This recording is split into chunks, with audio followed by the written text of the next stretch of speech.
जो हमारी डिमांड्स है, मांगे हैं, वित्त मंत्री के जवाब आने के बाद उस पर पूरा सदन चर्चा कर रहा है। सभापति महोदय, मैं समझता हूं कि जो हमारी दोनों मांगे हैं आज, सामाजिक न्याय, अधिकारिता और जनजातीय पर, विभिन्न मांगे जो विभिन्न सदस्यों ने हमारे यहाँ दी होगी, और दोनों विभागों में जो मांगे आई है, मैं कुछ बातें बस उन दोनों पे कहना चाहता हूं जो उससे संबंधित है, और जो विभाग की प्रयास और प्रगति का वर्ष 2023-24 का भी जो उल्लेख आपने किया था, उसमें से कुछ अंश जो है वो आपके बीच में साझा करना चाहता हूं। सभापति महोदय, सामाजिक न्याय आज हमारे इस प्रदेश के अंदर विभिन्न मंत्रालय, विभिन्न विभागों के अंदर सामाजिक न्याय और अधिकारिता का इतना बड़ा विभाग है, और उसके अंदर विभिन्न योजनाएं जो छात्रों से लेकर, दिव्यांगों से लेकर, बुजुर्गों से लेकर निष्क्रमण पशुपालक हो, उनके छात्र छात्राओं को पढ़ाई के लिए सुविधा देने के लिए, छात्रवृत्ति देने के लिए, लाभान्वित करने के लिए इस विभाग को चलाया जा रहा है। आजाद हिंदुस्तान या राजस्थान में लोकतांत्रिक प्रक्रिया के बाद चुनी हुई सरकारें जब भी आई, तब भी हमने देखा है कि इस विभाग के माध्यम से जो समाज पीछे छूट गए,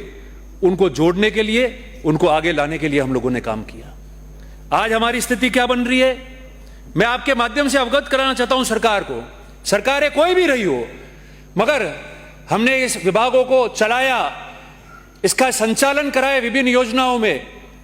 विभिन्न घोषणाएं की होगी, मगर इसको धरातल तक पहुंचाने के लिए जो कमियां हमारी रह गई, अगर उस पर हम कार्य नहीं करेंगे तो जो ये छात्र छात्राएं, ये जो दिव्यांग जो आपके भरोसे बैठे हैं, वो भविष्य में जो है हमको माफ नहीं कर पाएंगे। मैं निवेदन करना चाहता हूं आपको कि सामाजिक न्याय के 5 सिद्धांत क्या थे। सामाजिक न्याय के बारे में विश्व के बड़े जो थिंक टैंक थे, विश्व के बड़े जो लेखक थे, नेता थे, और हमारे देश के अंदर भी भले गांधी जी रहे हो, बाबा साहब अम्बेडकर रहे हो, अन्य जो भी हमारे नेता या लेखक रहे हो, उन्होंने हमेशा ये कहा कि सामाजिक न्याय के 5 सिद्धांत रहे। और सामाजिक न्याय के 5 सिद्धांतों में संसाधनों तक पहुंच, समानता, भागीदारी, विविधता और मानव अधिकार की बात हमने कही है। और ये राजस्थान सरकार जो है हमारे सामाजिक न्याय के विभिन्न कार्यक्रमों में जब उसका प्रतिवेदन भी आता है तो उसमें इस बात को लिखती है। सभापति महोदय, आज ये जो छात्र, हमने किन छात्रों की बात हम कर रहे हैं? जो लोग, जो समाज, जो छात्र अग्रणी समाजों में नहीं आए, जिनको पढ़ा नहीं पा रहे थे, जिनको सहायता की जरूरत थी, अंग्रेजी में कहते हैं हेल्पिंग हैंड, सरकार की ओर देख रहे थे कि सरकार हमारी तरफ देखेगी, गरीब का बच्चा भी पढ़ेगा, छात्रवृत्ति उसको भी मिलेगी, वो भी पढ़ लिख के बड़ा अधिकारी नेता बनेगा, वो भी पढ़ लिख के जो है अपने परिवार, अपने कुल और अपने गांव का नाम रोशन करेगा। उसके लिए सामाजिक व्यवस्थाओं के तहत विभिन्न योजनाओं में ये लोग लाभान्वित हो। दिव्यांग जो चल नहीं सकता है, जो फिर नहीं सकता है, जो देख नहीं सकता है, जो मूवमेंट नहीं कर पाए, उसको सरकार की सहायता मिले, उसको महसूस हो कि इस दुनिया में मेरी तरफ देखने वाला कोई है और मुझे सहायता मिलेगी, और मैं भी अग्रणी व्यक्तियों के साथ में आके आगे बढ़ूंगा, नौकरी लगेगी,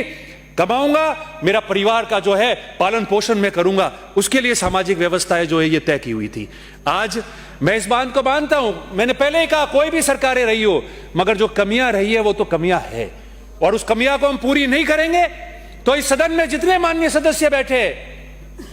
वो इस सदन में आने के बाद में अपना धर्म का पालन नहीं कर पाएंगे। मैं आपसे निवेदन करना चाहता हूं कि हम लोगों ने विभिन्न वर्गों में और विभिन्न सेक्टर में छात्रावास खोले, आवासीय विद्यालय खोले। आज कई जगह 12वीं तक वो विद्यालय संचालित हो रहे, मगर उनके हाल क्या है? क्या हम मानते हैं कि उनको पूर्ण तरीके से वह भोजन जिस रूप में मिलना चाहिए वो मिल रहा है? उसमें कोई कमी पेशी नहीं है? उनके कपड़े, उनके जूते क्या उस रूप में हम दे पा रहे? उनको संचालन करने वाले अधीक्षक, वहां रहने वाला चौकीदार उस रूप में जितने लगाने वो हम लगा पा रहे? और जहां नामांकन कम है, वो नामांकन क्यों कम है, उसके बारे में भी हमको सोचना पड़ेगा। और यह भी तय करना पड़ेगा कि 1 किलोमीटर वाले बच्चे को अगर वह एडमिशन मिल रहा है और 100 किलोमीटर से आने वाला बच्चा एडमिशन चाह रहा है और उसको एडमिशन नहीं मिल रहा है, तो वो एडमिशन कैसे मिल पाएगा? मंत्री जी, इस बात को भी हमको सुनिश्चित करना पड़ेगा। और मैं इसी के माध्यम से आपको निवेदन करता हूं कि वो जो विद्यालय 12वीं तक संचालित हो रहे, उन विद्यालयों को आप महाविद्यालय में परिवर्तित करो। कहीं जगह महाविद्यालय बनेंगे तो वो बच्चा 12वीं के बाद जार जाने की जरूरत नहीं पड़ेगी। वहीं आसपास उन महाविद्यालयों में, उस सेक्टर में, उस सेक्शन में, उन वर्गों में जो आपने ये आवासीय विद्यालय और छात्रावास खोले, उसको पढ़ाई करने का वहां मौका मिल जाएगा। सभापति महोदय, इसके अतिरिक्त जो हमारे स्टेट में कोचिंग करने के लिए छात्र आते हैं, जो हमारे बच्चे आते हैं, हम 12वीं तक उनको छात्रावासों में पढ़ा रहे हैं। वो अनुसूचित जाति हो, जनजाति हो, पिछड़े का बच्चा हो, 12वीं तक हमने छात्रावास दिए, आवासीय विद्यालय दिए, पर पढ़ाई करने के बाद में वो जब जयपुर आता है, उसको कोचिंग करनी है, विभिन्न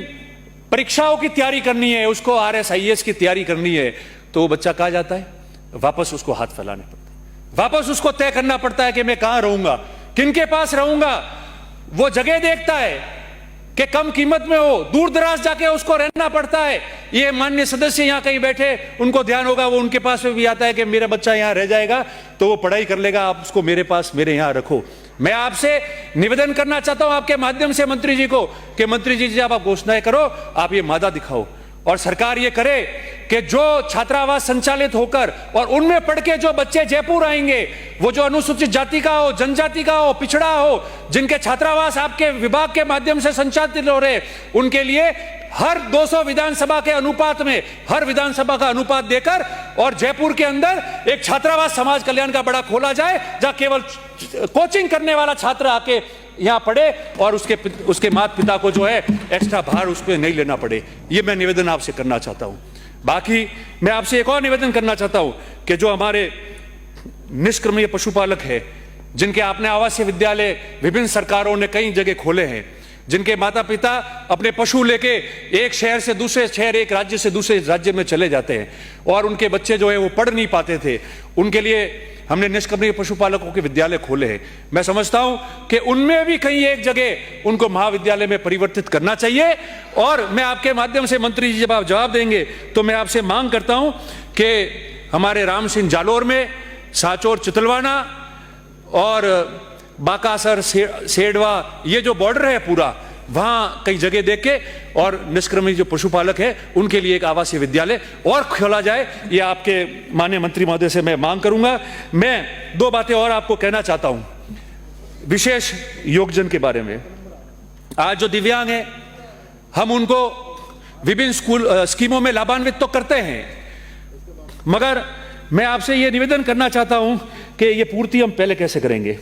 मैं सरकारों में नहीं जाना चाहता कि किस सरकार में भर्ती कितनी हुई, क्या है। इस मौके पे हम बजट में कह चुके हैं, मैं समाज कल्याण और उसी पे आपको बोलना चाहता हूं। मगर आप लोग, ये जो हमारे छात्रावास है, ये जो स्कीम्स है हमारी समाज कल्याण की, ये जो हम दिव्यांग की बात करते हैं, विशेष योगजन की बात करते हैं, जब तक इसके अंदर ये पद नहीं भरे जाएंगे तब तक हम हमारी सेवाएं नहीं दे पाएंगे और एक प्रकार से कुटाराघात इन व्यक्तियों के साथ में होगा। मैं आपसे निवेदन करना चाहता हूं, आपके विभाग का जो प्रयास और प्रगति का 23-24 का जो था, उसके माध्यम से और उसके बाद वाला, मैं आपको सिर्फ ज्यादा आंकड़े नहीं बताना चाहता, मगर सिर्फ इतना ही कहना चाहता हूं कि हमारे सामाजिक सुरक्षा के अधिकारियों के 150 के करीब पद खाली पड़े। हमारे जो सूचना सहायक है उनके 200 के करीब पद खाली पड़े, छात्रावास अधीक्षकों के 300 के करीब पद खाली पड़े, और जो चतुर्थ श्रेणी कर्मचारी है, जो चौकीदार वहां रहेगा, जो अधीक्षक उसको संभालेगा, जो बच्चों को खाना खिलाएगा, जो रसोइया है, जो चतुर्थ श्रेणी का व्यक्ति है, वहां 2047 में से करीबन 1650 हमारे पद खाली पड़े हुए हैं। और वो पद अगर खाली पड़े हैं तो आप समझो कि कैसे तो खाना बनेगा, कौन चौकीदारी करेगा, कैसे काम पूरा होगा। मैं मानता हूं कि अगर किसी विभाग के अगर अंदर बजट कम भी पड़ेगा तो चल सकता है, मगर समाज कल्याण, दिव्यांग और अधिकारी का जो विभाग है हमारा, उसके अंदर अगर पद नहीं भरे गए और जो आपके ब्लॉक लेवल के ऑफिसर अगर उसके अंदर प्लग नहीं भरे गए, एक ब्लॉक में एक ऑफिसर रहना चाहिए, उसके पास 3-3 चार्ज है, अगर वो चार्ज खत्म नहीं हुए तो इन बच्चों के साथ में और इस प्रदेश के भविष्य के साथ में और ये जो वर्ग इसमें लाभान्वित हो रहे उनके साथ में हम लोग जो है वो धोखा करे, कटुराघात हो रहा है। मैं ये आपसे निवेदन करना चाहता हूं। माननीय सभापति महोदय, विशेष योगजन की एक बात दो बातें कह के मेरी बात समाप्त करूंगा। विशेष योगजन में हम उनको लाभान्वित करना चाहते हैं। मेरा मंत्री महोदय से दो निवेदन है उनके बारे में। हम उनको स्कूटी की योजना से लाभान्वित करते हैं, वो ठीक बात है, और स्कूटी उनको देते हैं। अब वो स्कूटी लेके घर जाता है, आने जाने का उसको पेट्रोल का भार खुद को जेब से देना पड़ता है। बेरोजगार भी होते हैं कई लोग उसमें से, और जो रोजगार पे लगे हैं उनकी अलग बात है। मेरे दो निवेदन है उनके लिए आपसे। पहला निवेदन कि जो ये विशेष योगजन है जिनको स्कूटी दे रहे उसकी जगह आप उनको ई रिक्शा का प्रावधान करो। अगर वो मुख्यालय पे आया है और अपने घर या गांव वापस जा रहा है तो वो इस रिक्शा के माध्यम से जाए और उसके अंदर वो सवारी भी लेके जा सकता है, तो उनको घर छोड़ सकता है, उसको रोजगार की आमदनी हो जाएगी। जो आपके नौकरियों में लगे हुए हैं, कई लोगों के ज्ञापन भी आए थे, उनमें से कई लोग कह रहे कि हमारे ऊपर एक्स्ट्रा भार आता है, दूर जाना पड़ता है चलकर। कोई स्कूटी चलाता है, कोई नहीं चलाता है, बस में जाता है, पंचायत समिति गया, नगर पालिका गया, जहां भी वो काम कर रहा है वहां गया। हम लोगों ने सब ऑनलाइन सिस्टम कर दिया है। आप एक बार उसका प्रयोग कीजिए, एक हफ्ता 5 दिन महीने में उसको वर्क फॉर होम दे, ताकि वो व्यक्ति घर में रह के अपना दूसरा काम भी निकाल सके, आने जाने का भार भी उसके ऊपर नहीं पड़े, और उस दिव्यांग को जो है मदद मिल सके। तीसरी महत्वपूर्ण बात मैं दिव्यांगों के लिए आपको कहना चाहता हूं, हम उनको मुख्यमंत्री विशेष योग्य जन स्वरोजगार योजना में उनको लाभान्वित करते हैं, लोन देते हैं। अब इसमें होता क्या है कि जब वो लोन देने की बात विभाग करता है और 50,000 रुपए उसको जो सब्सिडी लोन बैंक खाते में हस्तांतरित होती है, वो बैंक खाते में सीधी हस्तांतरित हो जाती है। अब वो जब लोन लेने जाता है तो उसको कहते हैं आप इसकी मार्जिन मनी भरो। वो पैसा बैंक कहता है आएगा जब आएगा, मार्जिन मनी तो आपको देनी है हमको। अब वो पहले तो खुद पैसा इकट्ठा करता है, उसके पास में स्थिति नहीं होती है, वो मार्जिन मनी भरता है। फिर जब वो पैसा बैंक के अंदर आ जाता है, उसके खाते के अंदर, उसको पता ही नहीं कब आया है, वो पैसा कहां गया। तो मेरा आपसे निवेदन है कि आपके जो स्टेट लेवल बैंकर्स की जो समिति है, उस समिति से आप बात करें, अन्य माध्यम से बात करें, और ये जो बना रखा है 2 लाख तक का जो उनका लोन है, उसके अंदर उनको जो मार्जिन मनी पहले भरनी पड़ती है उससे उनको मुक्त कराओ। इसी वजह से आपका 50% जो है इस मामले में बजट जो है आपका खर्च नहीं हो पा रहा है। तो मेरा आपसे निवेदन है कि आप इसको देखें। और दिव्यांगों के बारे में एक अंतिम बात मैं आपको कहना चाहता हूं। आपकी RPWD का एक्ट है मंत्री महोदय, उस एक्ट के अंदर 92(1) और 92(2) का प्रोविजन है। आप विभिन्न थानों में या आपके विभाग के माध्यम से आप जानकारी प्राप्त करना कि आज दिन तक ये दोनों जो सेक्शन है 92(1) और 92(2) उसके अंदर कितने मुकदमे इन लोगों ने दर्ज किए और कितनी जगह जो ये पीड़ित हुए